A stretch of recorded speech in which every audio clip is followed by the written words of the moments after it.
வாழ்க்கையிலே சிறுமைப்பட்டு போய் தண்ணீரை தேடி அலைகிற சில வானத்து பறவைகளைப் போல நீங்களும் உடைய வாழ்க்கையில சில காரியங்களை தேடி அலைந்து கொண்டிருக்கிறீர்களா? ஆண்டவர் இன்றைக்காக உங்களுக்கு ஒரு தண்ணீர் தடாகத்தை தரப்போகிறார்.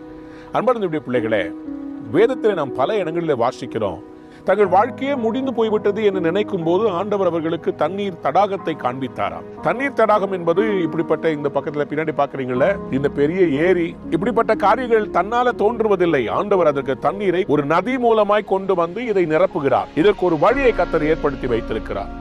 ஆனால் நமக்கு சில வேளைகளிலே கண்களிலே அதனுடைய சோர்ஸ் தெரியாவிட்டாலும் அதனுடைய ரிசல்ட்டை கர்த்தர் காண்பிக்க விரும்புகிறார். இன்றைக்கு நீங்களும் அற்புதத்தை தேடி அலைந்து கொண்டிருக்கிறீர்களோ, அற்புதம் கிடையாதபடினாலே சோர்ந்து போயிருக்கிறீர்களோ, ஆண்டவர் இன்றைக்கு உங்களை பார்த்து சொல்கிறார், நான் உனக்கு ஒரு தண்ணீர் தடாகத்தை ஏற்படுத்த போகிறேன். ஏசாயா 41:18 வாசிக்கும் போது, உயர்ந்த மேடுகளில் ஆறுகளையும் பள்ளத்தாக்குகளின் நடுவிலே ஊற்றுகளையும் திறந்து வனாந்தரத்தை தண்ணீர் தடாகமும் வறண்ட பூமியை நீர்க்கேணிகளுமாய் மாற்றுவேன். God says, I will turn your wilderness into water. இந்த தண்ணீர் தடாகத்தை சுற்றி நிறைய வீடுகள் கட்டி இருக்கிறாங்க. இங்க தண்ணீர் இருக்கிறதுனால செழிப்பாக பக்கத்துல வயல் நிலங்கள்லாம் பச்சை பசேல் என்று இருக்கிறது. All this because there is a water body. இன்றைக்கு ஒருவரும் தேடாமல், ஒருவரும் உங்களை கண்டு கொள்ளாமல் இருக்கிறார்களா?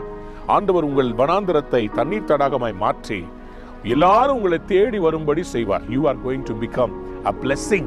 உங்களுடைய வறட்சி முடிய போகிறது. கடன்ல இருந்து வெளியே வர போறீங்க.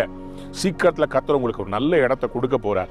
எல்லாருக்கும் முன்னாடி வெட்கப்பட்ட நீங்க எல்லாரும் உங்களை தேடி வருகிற தண்ணீர் தடாகமாய் மாற போறீங்க. கர்த்தர் வர நிலத்தை தண்ணீர் தடாகமாய் மாற்ற போறார். You are barren, you are going to become a beautiful water body and God is going to bless you abundantly. Have a wonderful day.